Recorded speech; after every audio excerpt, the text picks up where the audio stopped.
was the biggest swarm ever seen. 1,800 miles long and 110 miles wide. It was phenomenal. One of the largest masses of animal life that's ever been recorded. The insect tornado blocked out the sun for 5 days. We estimate that that swarm probably contained about 3.5 trillion locusts.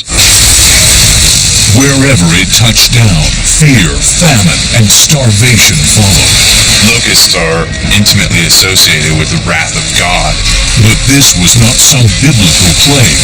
It happened here, in America, in the 19th century. And experts fear it could happen again. Species are shifting further northward. Locusts from Mexico and Central America could swarm across the U.S. border and sweep through cities, fields, and farms, devouring and devastating everything in their wake.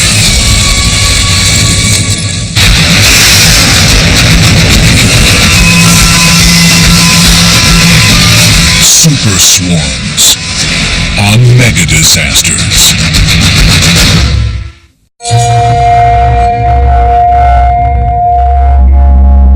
The locust is one of the most dreaded and destructive creatures on Earth. The very name evokes a primordial shudder in humankind that is echoed in the story of Moses and the 8th plague of Egypt. Just as the Bible describes it, a swarm of locusts can wreak a path of destruction that brings terror, famine, disease, and death.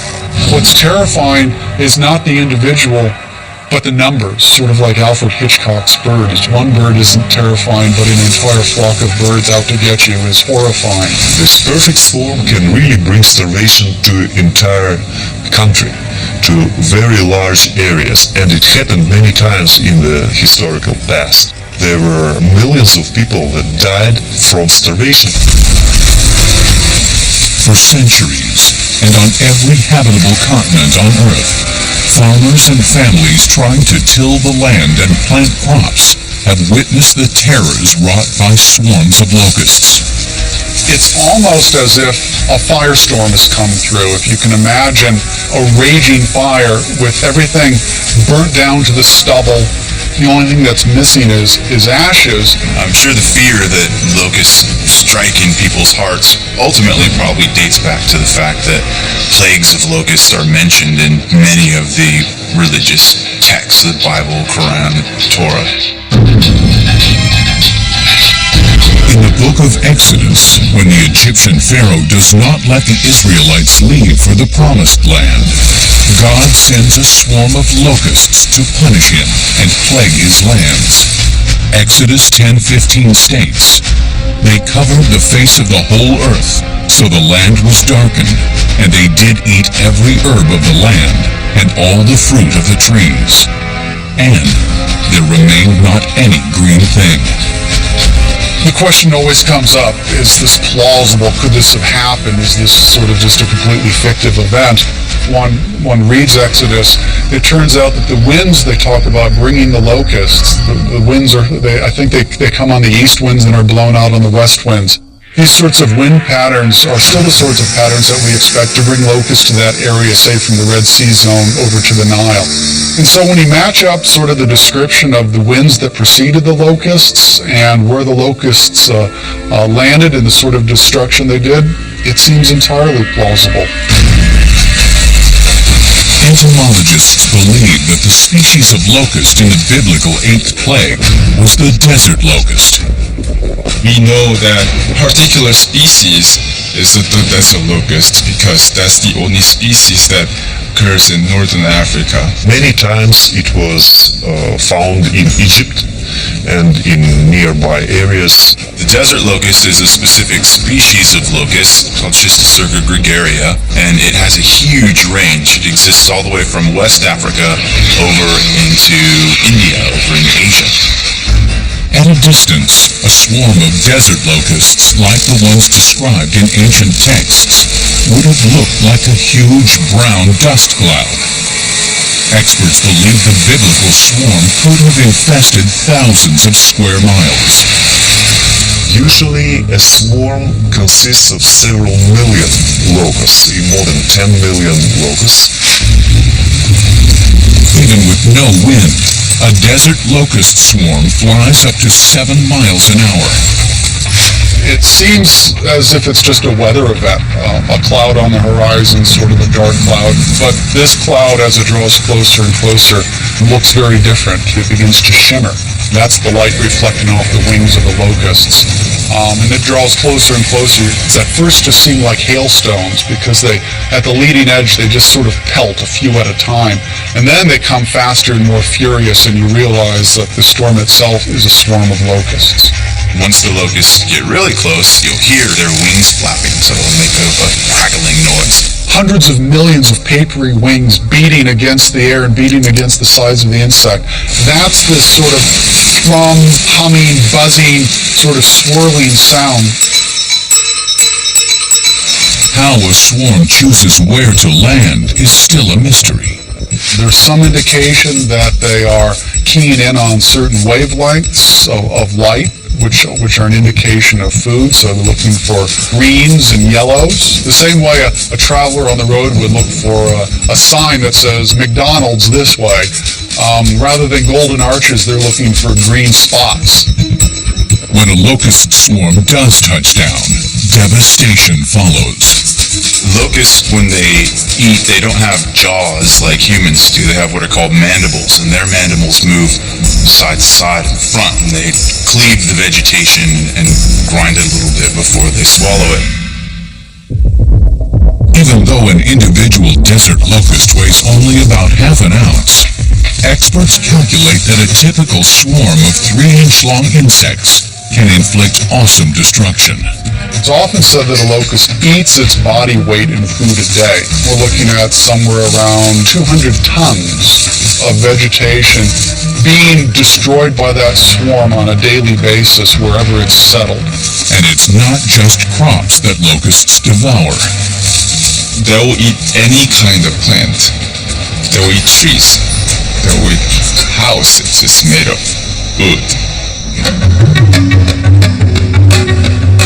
By collecting and studying specimens, scientists hope to gain a better understanding of this voracious creature. The characteristics of desert locust is this long wing extending beyond the abdomen, and there's some spots on the hind wing. A locust is, in fact, a type of grasshopper. All locusts are grasshoppers, but not all grasshoppers are locusts. There are about 12,000 different species of grasshoppers and only about 12 species of locusts in the world. Locusts differ from other grasshoppers in one very key trait. The difference between a grasshopper and a locust is the way in which locusts respond to population density or crowding. Normal grasshoppers, if you put them in a crowd, they're just grasshoppers that are in a crowd. But locust species respond to crowded conditions, and their biology, a lot of things about them change. It's really a Dr. Jekyll and Mr. Hyde transmogrification. When it finds itself in conditions of crowding or environmental stress, it undergoes a transformation called a phase change. When this change happens, the locust looks radically different. First, the locust changes color in a process known as aposematism, which scientists today believe evolved as a biological defense mechanism designed to ward off predators. When they're in a crowd, they selectively pick out poisonous plants, and they have therefore a gut full of poison, which, if a predator comes along and eats them, causes the predator to remember not to ever eat that sort of locust again, and being brightly colored aids in that learning. In a few hours, the grasshopper has turned into a locust, but before it can swarm, the creature has one more major physiological change to make, which takes a few days. As the insect goes from being a solitary creature to being one of a crowd, or gregarious, its head actually changes. The shape of the pronotum, which is a structure on top of here, which is rounder and broader than this. As the change into the gregarious phase occurs, locusts band together. They orient towards each other and form groups, and it's these active groups that we see as flying swarms of adults. The benign grasshopper has now become a deadly scourge.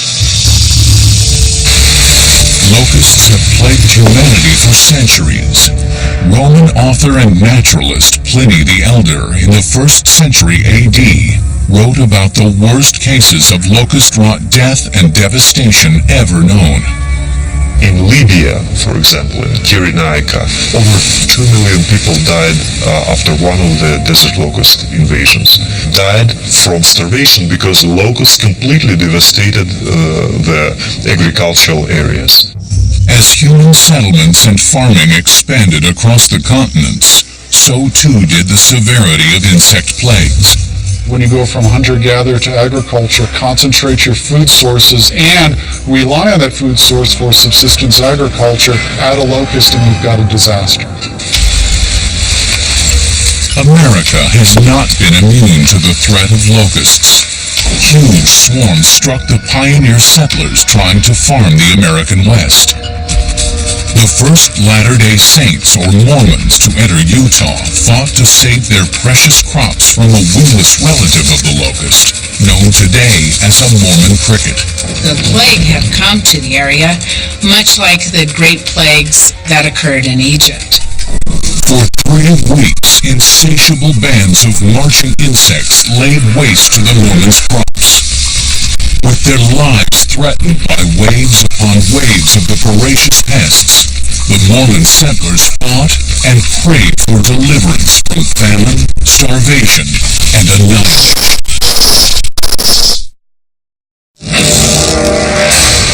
Insect swarms have brought crisis and calamity to almost every continent on Earth.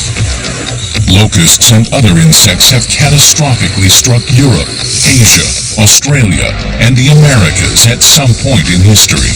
Locust outbreaks have been recorded on every continent except Antarctica.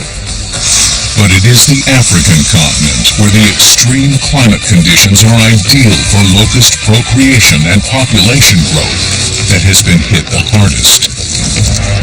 As the available vegetation for the insects grows scarcer, locusts crowd together and compete for the ever-diminishing food sources. When the multitude reaches critical mass and the food disappears, locusts will swarm. Especially vulnerable are the arid nations in North Africa. In one outbreak alone in Algeria in 1867, 250,000 people died from starvation. When settlers first arrived in North America, they faced similar ordeals. As the early pioneers spread into the American West, they were plagued by huge swarms of insects. It would have been unprecedented in terms of their experiences. I can't imagine anyone having seen anything like this, even today. The first major encounter that was recorded occurred in Utah in the 1840s. The Latter-day Saints arrived in the Salt Lake Valley in July of 1847. In the interim, they had been planting crops with the idea that there would be literally thousands that would be coming to join them. By May 1848, a few hundred Mormon settlers had plowed and planted nearly 10,000 acres with crops, including wheat, corn, and assorted vegetables. Then, disaster struck. Out of the hills comes this black wave of creatures, a blanket across the prairie, and they're headed down through the draws, down into the valley. This black wave was a swarm of millions of grasshoppers, soon to be named Mormon crickets, after the Latter-day Saints they plagued. It must have been pretty demoralizing. They managed to get their first crop going, and this was a matter of life and death, of course. Just as it was ripening, over the hill came a vast horde of marching Mormon crickets, and that must have been pretty depressing. Unbeknownst to the settlers, outbreaks occur on average once every 30 years. When they occur, they can last for years at a time. If left unchecked, the megaswarms return every spring in ever greater numbers for as many as 20 years in a row. Since they hadn't been in the region before, what they didn't know is that Mormon crickets hatch in the spring as things warm up, and you often get migratory bands of Mormon crickets that move through various areas, which unfortunately for the Mormon settlers happened to be where they had grown their crops that year. The Mormon cricket, which appears to be a wingless desert locust, isn't actually a locust at all. Mormon crickets are technically katydids, or longhorn grasshoppers, and locusts are often in a different group, just the regular grasshoppers or shorthorn grasshoppers. However, Mormon crickets behave like desert locusts in one very significant way. They undergo a dramatic physical metamorphosis when they get overcrowded. At low densities and most years up in the mountains, they're sort of green little, almost cricket-like, harmless insects, hopping around the meadows. But once the conditions turn advantageous for them and they become crowded, they undergo this transformation into this black, dark brown, coffee brown form. Once this physiological change has occurred, they are ready to swarm. They form groups that can be millions of individual crickets that are all marching in the same direction across the landscape.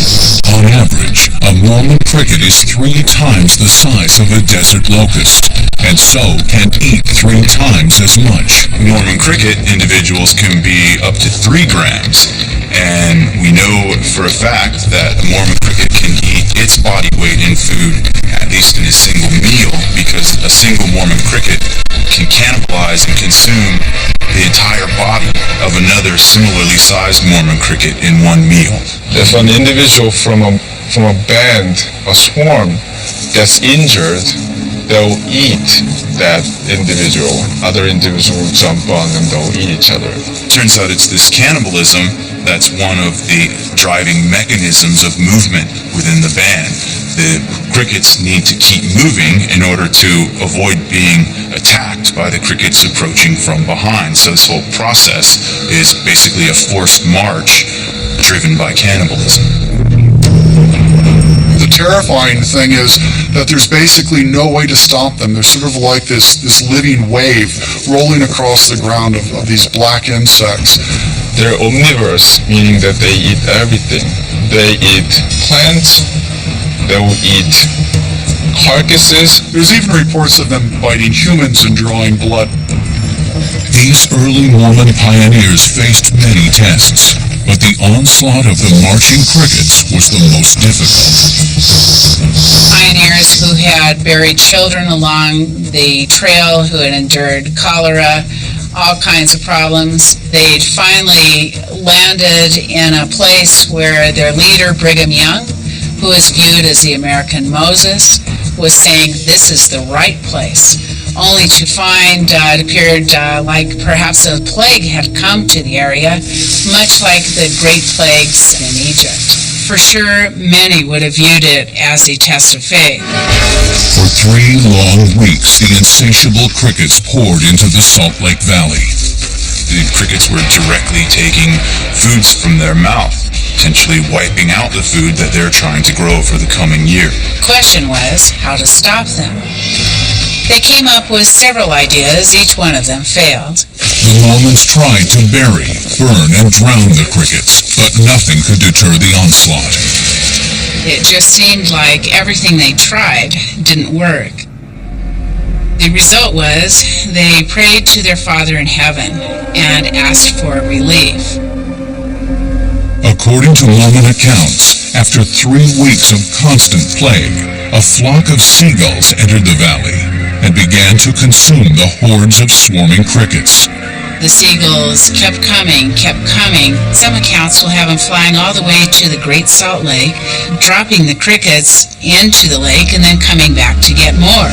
For 3 weeks, the seagulls feasted on crickets. and by the end, all the crickets were gone from the valley. For members of the Church of Jesus Christ of Latter-day Saints, this was a miracle for them, at least viewed by the farmers as such. According to entomologists, there may be a natural explanation for what happened that year in Salt Lake Valley. That gulls showed up and fed on the Mormon crickets that were in the early settlers' crops is probably almost certain. But whether the gulls eradicated the crickets alone or the crickets moved along and should share credit with the gulls themselves is up for debate. It may have been the case that the seagulls were gorging themselves on these crickets and certainly may have made enough of a dent in the population, at least locally, to have really made an impact in terms of keeping the Mormons from utter disaster. Science aside, for the Latter-day Saints there is no doubt it was a case of divine intervention. We call it the miracle of the gulls. So as a result, Latter-day Saints continued to live in the valleys. But the Mormon cricket swarm of 1848 was just the lull before the storm. Greater horrors were about to beset American pioneers trying to settle and farm the lands across the West. When several years of wet weather were followed by severe drought, the perfect ecological conditions were set by the 1870s for a super swarm of a North America-bred insect. It would come to be known in infamy as the Rocky Mountain locust. If the Mormon cricket was bad, the Rocky Mountain locust is absolute disaster. They can fly, and so their capacity to move quickly and to move from field to field is even worse than the Mormon cricket. This time, tens of thousands would face famine and starvation. People were really scared of Rocky Mountain locusts. Farmers quickly realized that a swarm of ravenous Rocky Mountain locusts could wipe out a year's worth of crops in a few hours. What's more, no one could predict when or where a swarm would strike. The unfortunate might see the locust arriving this year, next year, maybe only a 2-year break, and then they're back again. Other places, there might be 6, 7, 8 years before another locust swarm arrives. Making matters worse, swarms of Rocky Mountain locusts were massive. These insects arrive by the millions, tens of millions, hundreds of millions. With each unconstrained outbreak, the locust swarms caused ever more damage. Then, in 1875, pioneers on the American frontier faced the largest swarm ever seen. It's 1,800 miles long. The sun itself becomes blocked, biological eclipse of the sun, something that had never been experienced by these people and has never been experienced on the North American continent.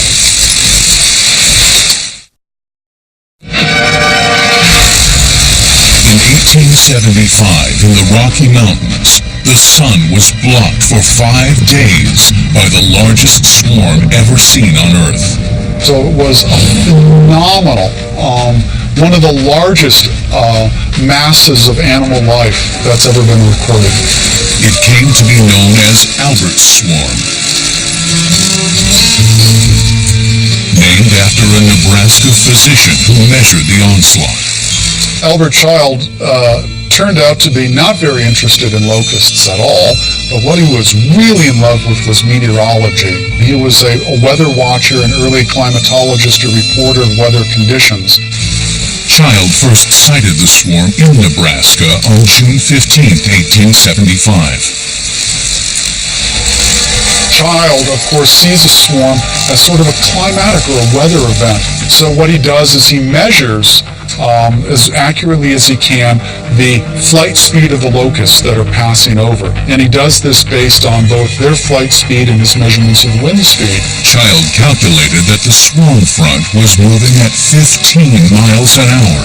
But how wide is the front? That's what he can't tell. So he telegraphs east and west to find sort of where the swarm drops off. And so that gives him a width. So now he knows how wide the front is of locust swarm, and he knows how fast it's passing over. Child knew that if he waited to see how long it took for the swarm to pass overhead, he could measure its length. He waited 5 days.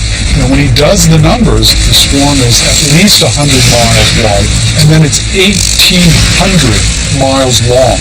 Using a telescope and a measured distant point on a hill, Dr. Child calculated the height of the swarm as 1.5 miles high. Entomologists today have come up with their own estimate for the total number of insects in the 1875 superswarm. The biggest swarm of the Rocky Mountain locust contained about 3.5 trillion individuals.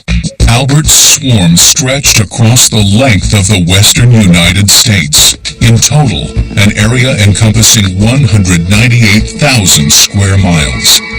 It was pouring out of Texas, and it was riding a very particular weather system that provides a stable conveyor belt of air passing northward over Kansas, Nebraska, and up into the Dakotas.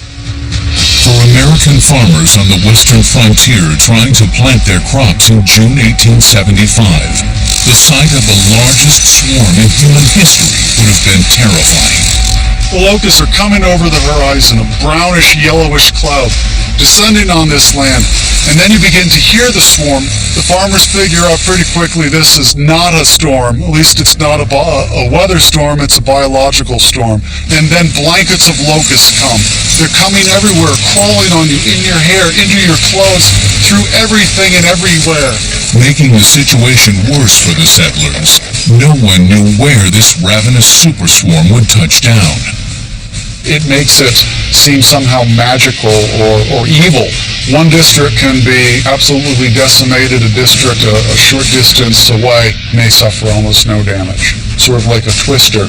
Some eyewitnesses claim that the swarm feasted on wood, fabric, and flesh. They'll eat anything with moisture. It's been reported they'll even chew on the handles of tools, almost polishing them to a gleam. And they're doing that probably to extract the salts left behind after perspiration. But it was the settlers' crops that provided the locusts with the best source of food. By some estimates, 300,000 acres of farmland had been devastated. In 1875, half of all Western agricultural production was lost to the locusts. Thousands of settlers on the American frontier now faced famine. They're looking at their food for the coming year disappearing. They're not facing bankruptcy, they're facing death by starvation.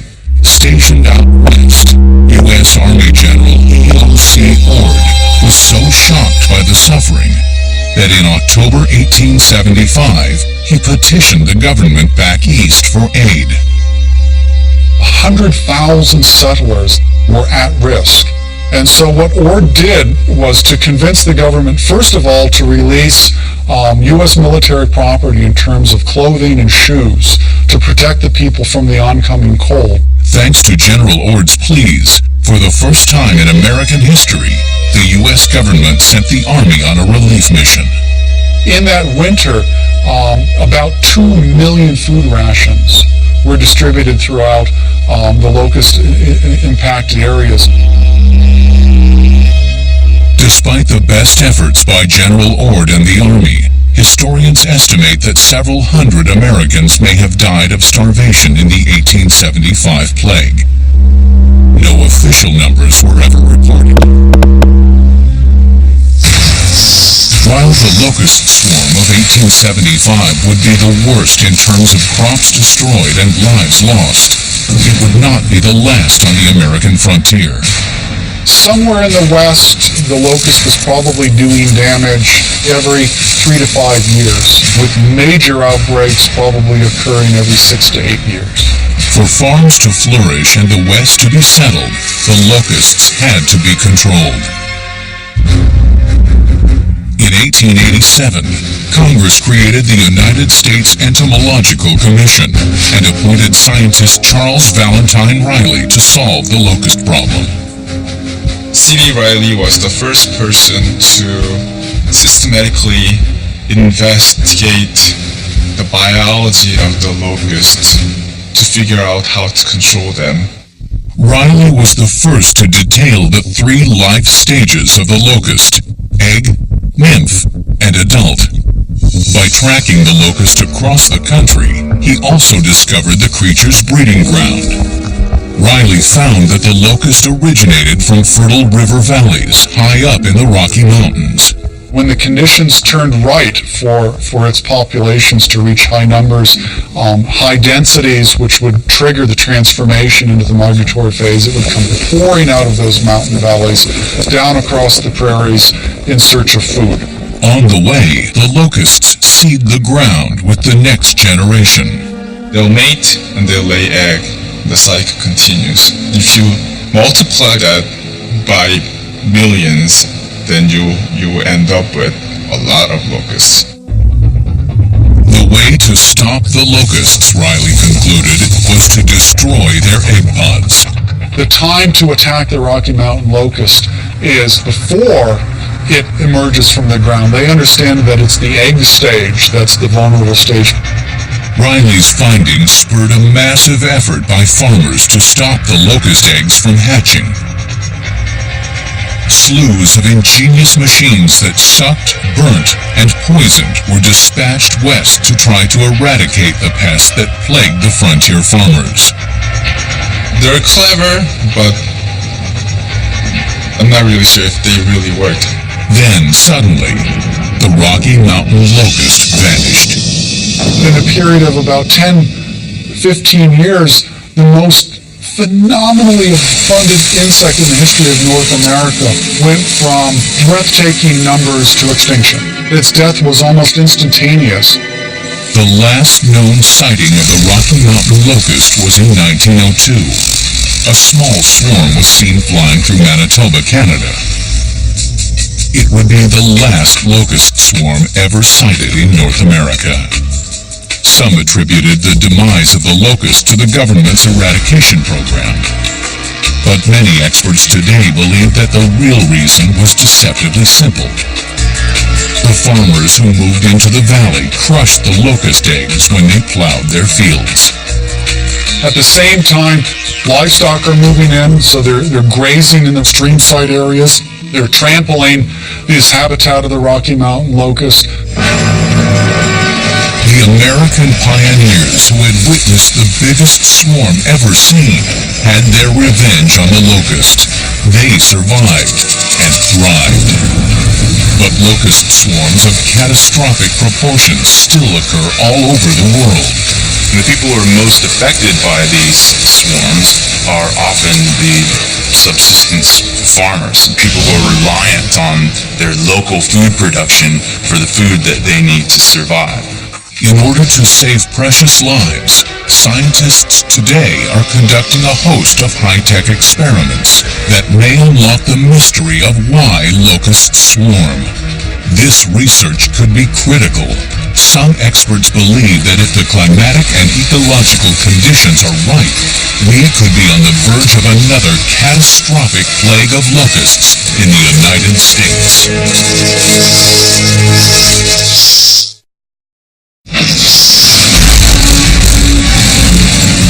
Experts estimate that 20% of the Earth's landmass is within striking range of locusts. If the worst happens, and a swarm strikes across continents, 1 in 10 of the world's population could face famine and even death. Can you imagine a large swarm sweeping through underdeveloped nations which rely on agriculture? People will starve. The most destructive species is the desert locust, the locust of the biblical plague. When there's an outbreak, it can cover about 20% of the Earth's dry land in more than 60 countries. When a swarm does strike, local governments and aid organizations may find their methods used to fight the infestation inadequate. typically pesticides are used. Go out with airplanes and spray huge swaths of area to knock the locust back. It's not a good solution because locusts will eventually develop resistance to the pesticides. There's also high costs, both economically and also possibly environmentally, of using such approaches. Scientists are trying to fight locust outbreaks by studying their biological process of phase change. Once we understand those factors, we can potentially manipulate them to reduce the severity of outbreaks or possibly prevent them at all. The process of phase change is really central to what a locust is and how swarms form. The most important trait of all the traits that can change when locusts become crowded is their behavior. What is it that signals the locust to transform itself? What it comes down to apparently is two key features. One of those, the earliest one discovered, was odor. The grasshoppers, when they defecate, their feces produces an odor that basically signals them that they're becoming crowded. When your habitat starts smelling like a sewer, you know there's a lot of you. The other thing that they probably cue on, and this is more recent research, is actually tactile or touch. Well, the process we found was induced by touching the back legs, and there are special hairs on the back legs that induce this effect. And it's become known as the G-spot of the locust, G for gregarization in this case. Some experts reason that this stimulation sets off a chemical and physiological chain reaction inside the body. Scientists have discovered that weather directly impacts the phase change process and population density of the desert locust. You've got to have rainfall in order to have plant growth for the locusts to feed on, and you have to have moisture in the soil for their eggs to develop.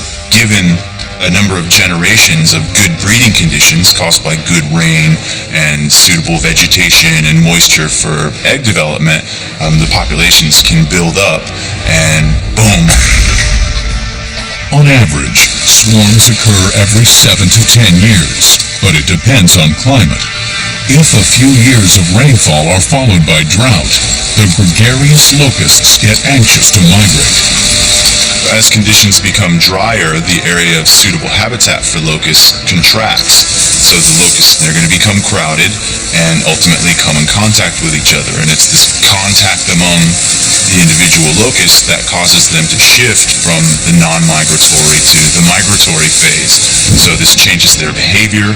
They start to form large mobile groups that we see as swarms, and these swarms are migratory. They then take off from the habitat where they started and end up in new places. Today, even though the infamous Rocky Mountain locust is believed to be extinct, farmers face a new danger from Mormon crickets, which have returned in huge numbers. In the western U.S., we've been going through a big Mormon cricket outbreak over the last several years. Typically, Utah, Nevada, Idaho tend to be the hardest hit. The latest upsurge peaked in about 2004, and at that point there were major outbreaks in a majority of the western states. In that year, about $20 million was allocated by the federal government alone for Mormon cricket control. In a field study in Nevada, Greg Sword and Steve Simpson hit a team of scientists who use state-of-the-art technology to try and track the migration patterns of Mormon crickets. We need to know where they're going and what determines the direction that these groups might travel over time. And to do that, we use small radio transmitters, and we can actually glue them to individual insects, much like you might put a radio collar on a bear, and track its movement over time using radio telemetry. And if you know where the source and the destination is, you can predict what areas might repeatedly be sources of locust outbreaks and where those locusts are then going to go. And we can use that information to improve their management. What we're doing now is we're going to glue a radio transmitter on it, and shortly after putting the transmitter on it, we're going to release it into the band.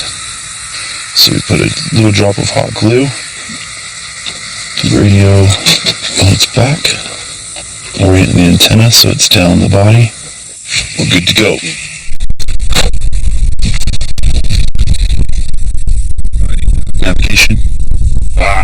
happening. Greg Sword believes that genetics may hold the key to stopping the global swarming of the locust.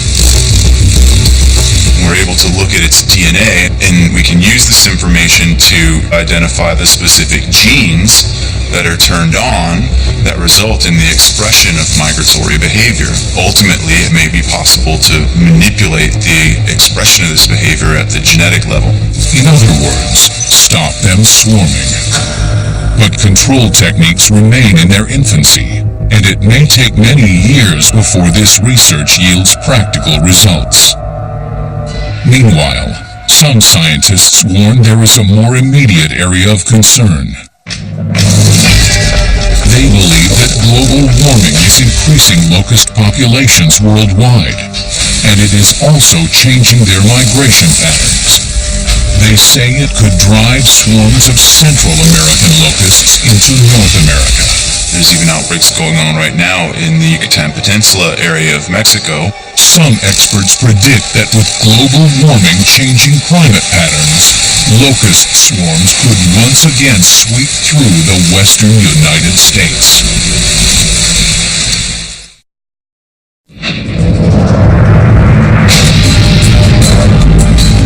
Scientists fear locust populations could explode in the near future. If so, every continent on Earth would be in the danger zone. Some experts believe this could herald the return of locust swarms to the United States in the form of the so-called Central American locust.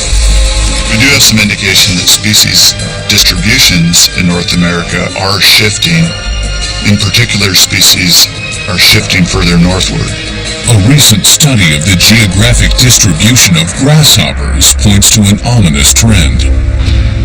Dan Johnson, who's a researcher in Canada, has done more recent grasshopper surveys, compared them back to surveys of some decades ago, and has found that a number of species are being found further north in Canada than they used to be.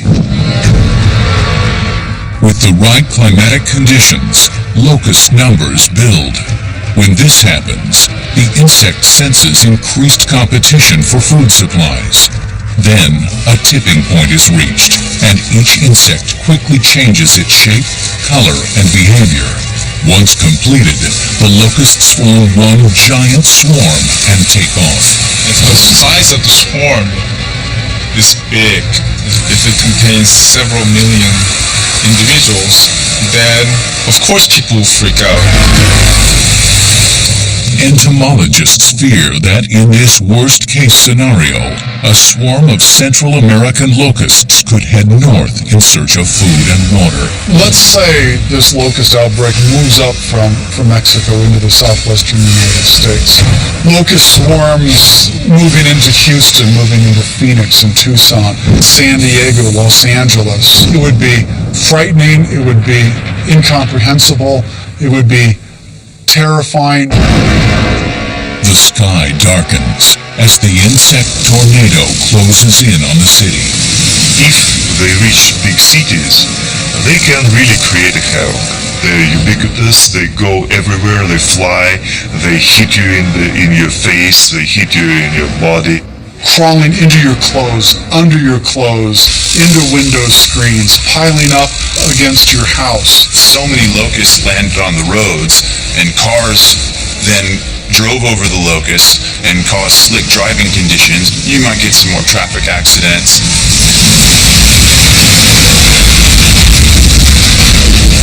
Propelled by winds, the locusts could cover 100 miles a day, landing to feed, breed, and lay eggs. When the eggs hatch and locusts grow, this perfect megaswarm could have billions of wingless nymphs charging and chomping through field and farm. People in U.S., governments and cities are not equipped to deal with locusts because it's not real, it's unlikely, and they probably don't know how to deal with it. Emergency services, desperate to avert total catastrophe, may propose deploying airplanes loaded with pesticides to spray the swarms of locusts. We have all sorts of bureaucratic and sound environmental reasons why large-scale spraying can't simply be done on an emergency basis. It requires permissions, it requires environmental justification, it requires a great deal of documentation.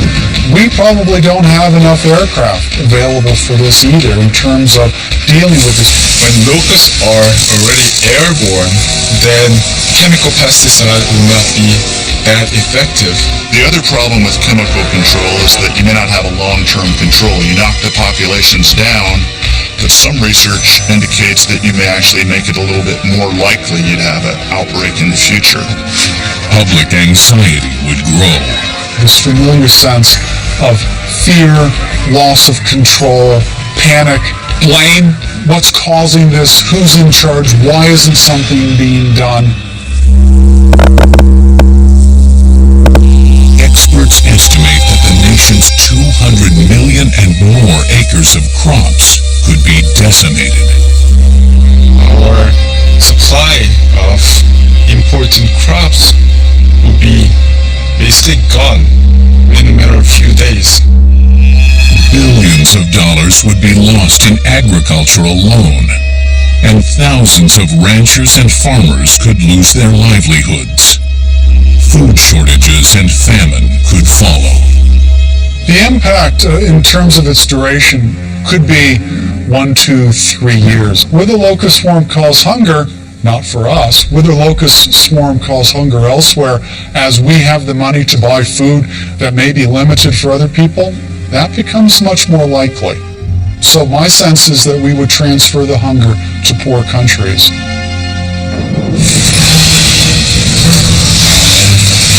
This scenario is still just hypothetical.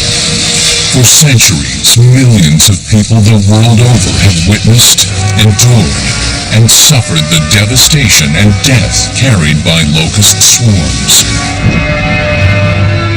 But scientists know that they must find ways to stop the next super swarm. We can read about outbreaks in the Bible. And obviously, the fact that we haven't solved it yet indicates it's a really complex problem.